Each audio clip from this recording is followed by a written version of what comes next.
Making seed starters from cardboard tubes is an eco-friendly and easy way to start seeds. You can plant these directly in the pot and over time they will biodegrade. To begin making your seed starters, you'll need seeds, scissors, potting soil, toilet paper or paper towel tubes, and a container. Flatten the tube and make 2 cuts at one end. Then flatten in the opposite direction and make another 2 cuts. Then you can tuck and fold. This will make the bottom of the cup. Finally, you can fill the tube with potting soil.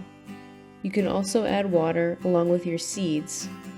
In your journal, create a page to document how your seeds grow. You can draw and record height, color, and the health of the plant. See what changes you observe.